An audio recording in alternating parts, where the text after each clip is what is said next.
Battlefield 6 Season 3 has some revival stuff to do, I think. Season 2 delivered some well-made maps and weapon content, but it didn't deliver enough content, in my opinion. A 3-month season, only featuring 2 multiplayer maps and 5 weapons, it just simply isn't enough, and it doesn't match the tremendous live service comments that EA made themselves before the launch of this game. If Season 3 is able to take the quality level that we saw in Season 2 and scale it up a bit further when it comes to quantity, we may well be on for a good one.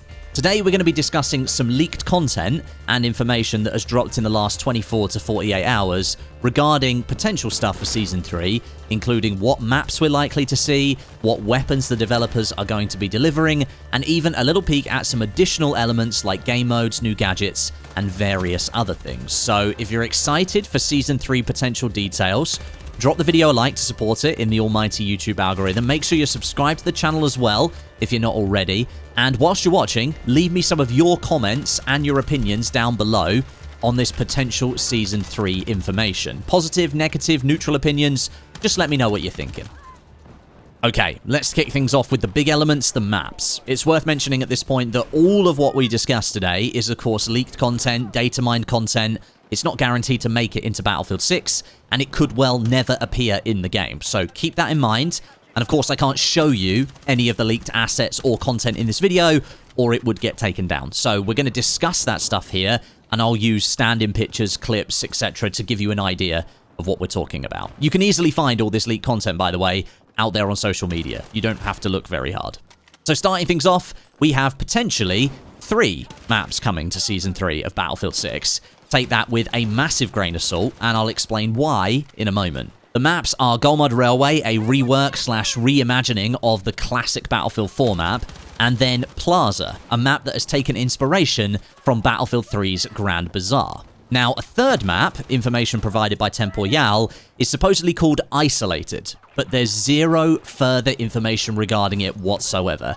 That's why I'm saying take this with a grain of salt. Quite honestly, I don't actually believe this is a third map for Season 3, and instead, I think this is going to be a new POI or an updated POI for the Battlefield RedSec map, Fort Linden. You might remember leaks back before the start of Season 2, they referenced that there would be 3 maps for it, and it transpired that a lot of those references actually linked back to the underground bunker that's now present on the Fort Linden map under the solar array.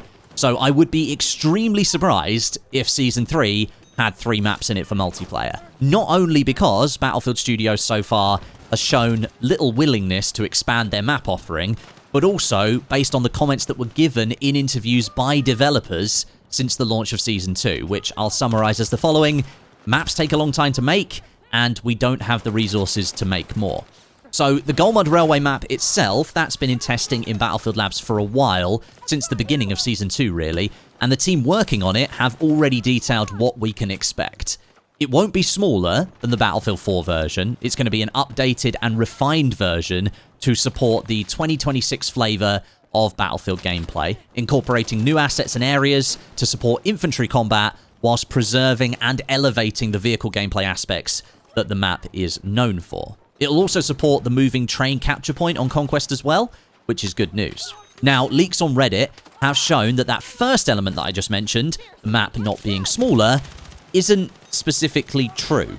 Here's a rough estimation of the map size in Battlefield 6 versus the original Battlefield 4 size, and as you can see, some of those outer areas have been cut off. Now, on face value, that looks disappointing, but for those of you that played Golmud Railway back in Battlefield 4, you'll know that those areas around the outside are literally empty. They are dead locations that most players would not use anyway. So personally, I'm not that bothered about this slight decrease in overall play space. What I am more interested in learning about is how big the air vehicle play space is going to be. And if Battlefield Studios have listened to player feedback, they should have made this significantly larger for jets and helicopters, allowing them more room for maneuver and breathing room. Maps like Blackwell Fields and Contaminated have shown how compact and tight air vehicle players need to be to make the most out of those vehicles. So here's hoping on Golmud for 2026, we get a nice big open skybox for those players to use.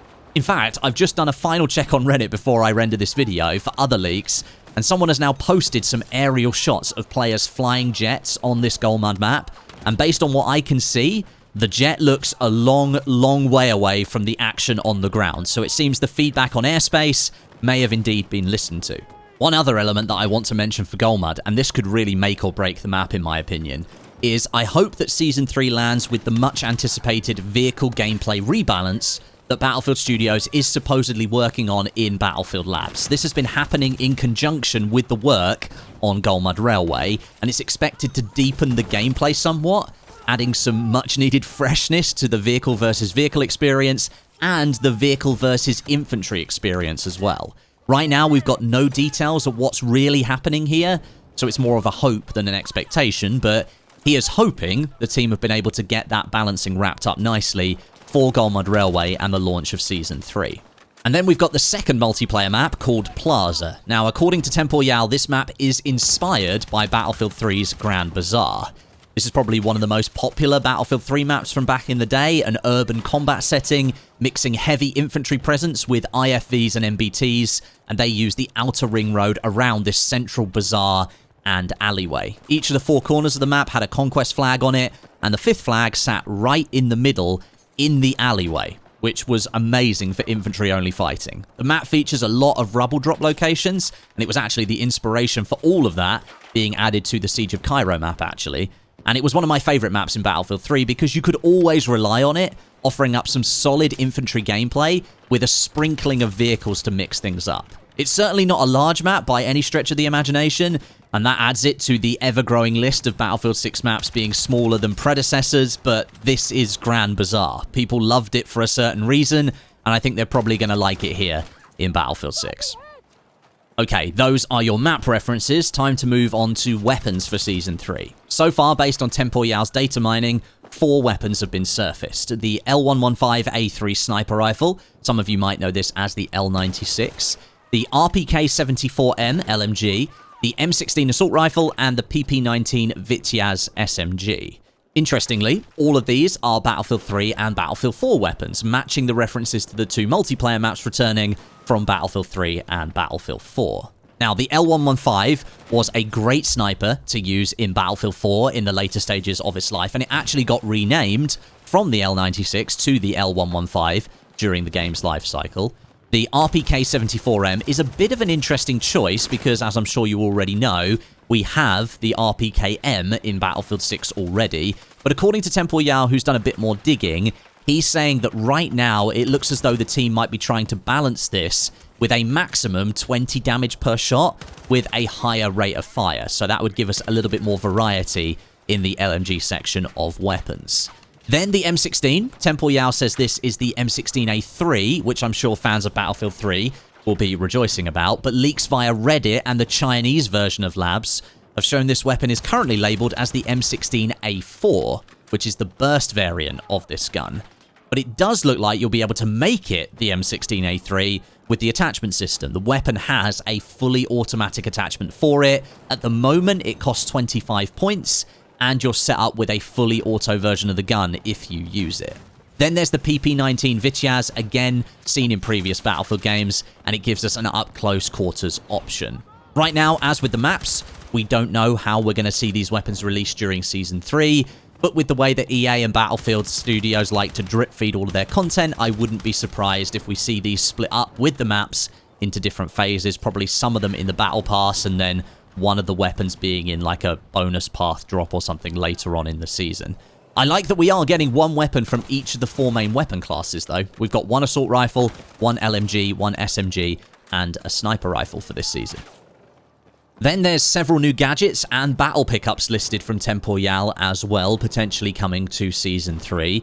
We've got the Mobile Jammer gadget for the Recon class, the Artillery Strike battle pickup, the Smokescreen battle pickup, and the JAGM Strike call-in for Battle Royale. Now, the Mobile Jammer is an interesting one, and I think it plays heavily into the espionage/intel gathering role of the Recon class. This gadget will disrupt the function of enemy equipment in the area, and it's going to report false data to the enemies who can see it. It'll be audible, like the tugs, so you'll be able to seek it out and destroy it, and according to the files, it can be carried around by the user or tossed away to create a diversion. That's quite interesting. This almost feels like an anti-tugs device. Could well be super helpful on those close quarters maps where the minimap is lit up like a Christmas tree with enemy icons. Suddenly, you might be able to plunge their minimap into complete info darkness. Then we've got the artillery strike pickup. This sounds almost like Battlefield Studios are going to be implementing elements of Battlefield 5's squad call-in system into Battlefield 6, but instead of it being based on squad performance and then the call-ins being locked to the squad leader, we're just seeing those attachments and elements added to the battle pickup system, so it will join the railgun and the minigun instead. So the artillery strike may well come into multiplayer from Battle Royale, where it's already available, and provide this showering of artillery that lasts a number of seconds.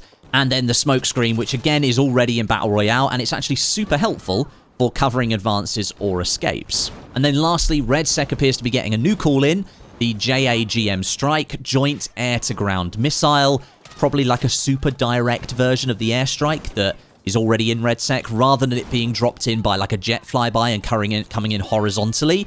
Maybe this will like come straight down onto the target and just hit a properly distinct area instead. Next up, we've got game modes. And yes, I can hear you all groaning. It seems limited time game modes are still here, even though, as we've discussed, they're not really real content. But here we go. Obliteration from Battlefield 4 appears to be returning. For those of you who didn't play this game mode, this was actually a launch game mode for Battlefield 4, a brand new one that DICE tried to push, but it never really caught on, in my opinion. Teams have to secure a bomb and then take it to an enemy MCOM location, arm it, and destroy it. If your team has the bomb, there's only one on the map at any one time, the carrier would be almost permanently marked on the minimap, and that would create this bees around a honeypot scenario, loads of infantry and vehicle action happening all at the same time. And there were several of these MCOM locations across the map, and it was a first-past-the-post system. Whichever team got the most points won the game. This coming back during a season that seems to be focusing on remastered or reworked content from Battlefield 3 and Battlefield 4, it makes total sense, but I'm assuming it will be limited time because I can't see the devs at Battlefield Studios taking the time to put this game mode on what would be 15 maps by the end of Season 3.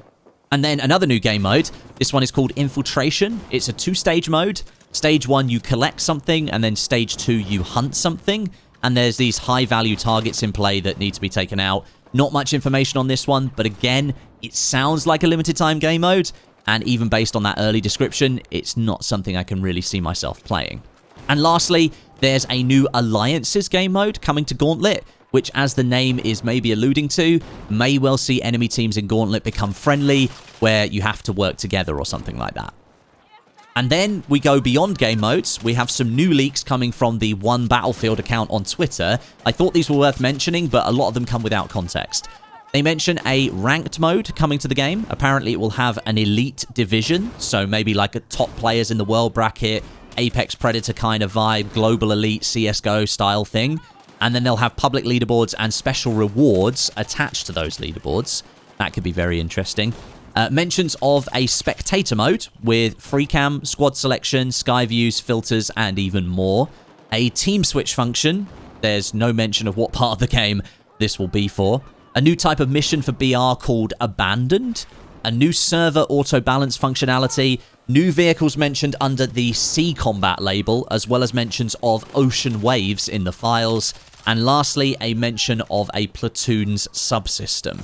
Absolutely zero context for this, however, and I'm not going to massively comment on this stuff because without that context, it's almost impossible to speculate, really.